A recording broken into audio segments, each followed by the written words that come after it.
This isn't just a piece of gold. This is a 1,000-year-old key. It's a piece of technology so advanced, it's unlocking a forgotten chapter of the Viking Age. It wasn't found in a king's tomb or some legendary dragon's hoard, but in a quiet field by a man who had been searching for 50 years. And what he found does more than just glitter. It's forcing us to tear out pages of our history books. It is taking our image of savage raiders and replacing it with a picture of a culture that was far more complex and, frankly, far more brilliant. This is the story of a treasure that waited a millennium to be found, and how it's forcing us to rethink everything we thought we knew. Imagine you're walking through a field, one you've walked 100 times before. The machine in your hand hums, a familiar, steady sound. Then you hear it, a faint signal, like a tiny heartbeat from a world long dead, just a whisper from the dirt beneath your feet. You start to dig, and what you pull from the earth isn't just an object, it's a message from the past, a solid gold puzzle that would go on to baffle and astonish archaeologists. This is exactly what happened to Ronald Clucas, a treasure hunter on the Isle of Man. After a lifetime of searching, he uncovered a piece of an 11th century Viking bracelet that is now changing history. The Isle of Man, a windswept island sitting right between Britain and Ireland, has a deep and pretty violent Viking past. The first Norse raiders showed up around 798 AD, and for the next few centuries, this island was a critical piece of the Viking world, a strategic base for both raiding and trading. Its shores have given up Viking graves, buildings, and countless artifacts over the years, but finding gold here is different. Gold is incredibly rare. In the Viking economy, silver was king. It was the everyday cash used for almost everything. Gold was on another level, about 10 times more valuable. Think of it like this.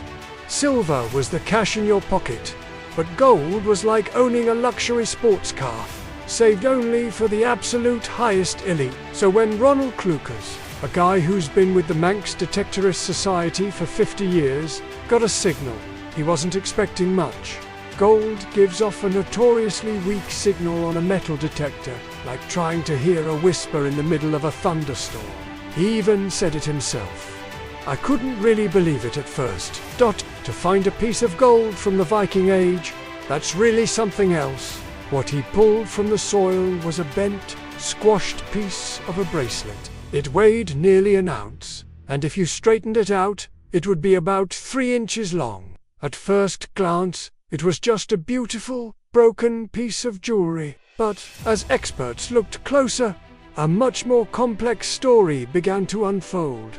The find was officially declared a treasure, a special title for historically significant artifacts. And this treasure brought up some huge questions. Why was it made with such incredible, almost modern-looking precision? Why was it deliberately broken? And what was a treasure of this value doing, buried in a random field on the Isle of Man? The answers would redefine our understanding of the people who made it. The way this bracelet fragment was made is just incredible. It's not one solid piece. It's made of 8 individual rods of pure gold, which are then braided and twisted together into this complex, stunning pattern.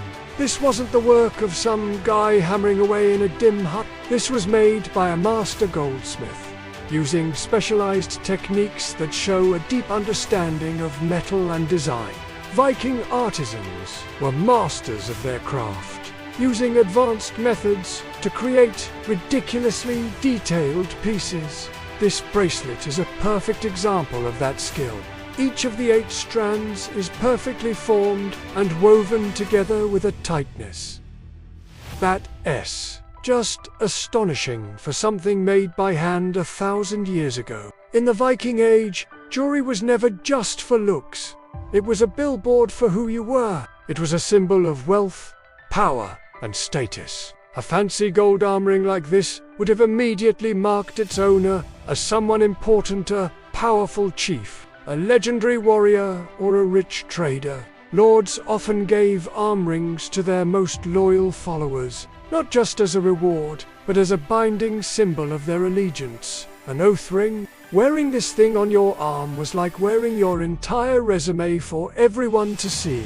But the rarity of the gold and the sheer skill of the craftsmanship just make the mystery deeper. How did an object like this, a pinnacle of Viking art and technology, end up broken in a field? We know the Vikings buried hoards of treasure, often in times of crisis, hoping to come back for them. But the damage to this bracelet doesn't look accidental. It looks deliberate. There are 2 clean cuts on the fragment, as if someone took a tool and just snipped it apart.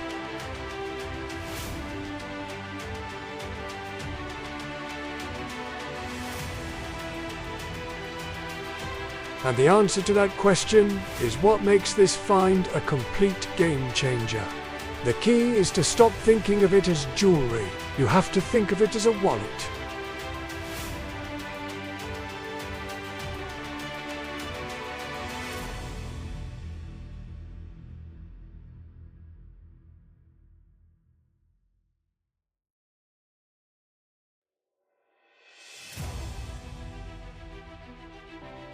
An arm ring, while a beautiful status symbol, was also portable wealth. It was like having a high-limit credit card on your wrist. When you needed to buy something, land, a ship, whatever, you wouldn't pull out a bag of coins. Instead, you'd take your bracelet, snip a piece off, weigh it, and pay the seller. This system, known as a bullion economy, was common across the entire Viking world. Arm rings and other jewelry were basically wearable bank accounts. The 2 clean cuts on the Isle of Man bracelet suggest it was used in at least 2 different transactions. The owner probably cut a piece off to pay for something, and then later, another piece was cut for another purchase. What Ronald Klukas found was what was left over, literally the change from a 1,000-year-old shopping trip. This discovery completely reframes how we see the Vikings. They weren't just mindless pillagers. They were key players in a complex international economy. Finding such a valuable piece of hack gold on the Isle of Man proves it wasn't just a military outpost, but a thriving hub for trade and commerce. This single, broken piece of gold is direct, physical proof of just how economically savvy they really were. To really get how special the Isle of Man bracelet is, it helps to compare it to another incredible find from around the same time. Not long ago, on the Swedish island of Gland, another 1,000-year-old Viking bracelet was discovered. But this one couldn't be more different. It was found in a wetland, and it's made not of gold, but of iron. Now, out of more than 1,000 Viking bracelets kept in Sweden's National Historical Museum, only 3 are made of iron. Iron rusts away to nothing. And the only reason this one survived is because the oxygen-poor muck of the bog preserved it like a pickle in a jar. Like the gold one, its craftsmanship is stunning. It's a C-shaped band with its ends carved into detailed animal heads. But its purpose is a total mystery. Iron was a common metal, not used for high-status jewelry, so why make such an ornate piece from it? It's like finding a beautifully sculpted, high-performance engine made entirely out of wood. Archaeologists guess it might have been a ritual offering, placed in the bog as a sacrifice to the gods. Or maybe it was just lost. No one knows for sure. The contrast between these 2 finds is so telling. The gold bracelet from the Isle of Man speaks to a world of wealth, status, and a sophisticated economy. It was a tool for the living, a functional piece of currency. The iron bracelet from Sweden, though, hints at a totally different side of the Viking mind, a world of ritual and belief. One was a bank account, the other was a prayer. Together, they show us that these objects weren't just one thing. They were symbols of power, tools of trade, and links to the divine, revealing the multifaceted world of the people who wore them. So, what does one broken gold bracelet really tell us? It tells us that history is never a closed book. It's a living story, constantly being updated by new discoveries. The find on the Isle of Man is so much more than just treasure. It's a direct connection to a more complicated past. It shatters that cartoon stereotype of Vikings as just one-dimensional brutes in horned helmets. Instead, we get a picture of a people who were not only master craftsmen and fearless sailors, but also sharp economists and global traders. This bracelet is proof of a society where art and currency could be the exact same thing. It cements the Isle of Man's place in history as a critical hub in a massive network that stretched across the known world.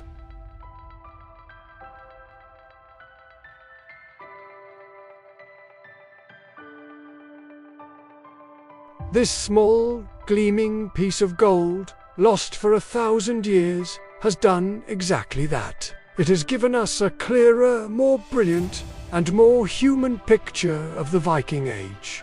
It lay waiting in the earth, not just as a piece of jewelry, but as a spark of history, waiting for someone to find it and finally share its story. What do you think is the most mind-blowing part of this discovery? The incredible craftsmanship, or the idea of using your jewelry as cash? Let us know down in the comments. And if you love stories that dig up the past, make sure you hit that subscribe button and ring the notification bell so you never miss another journey back in time. Thanks for watching.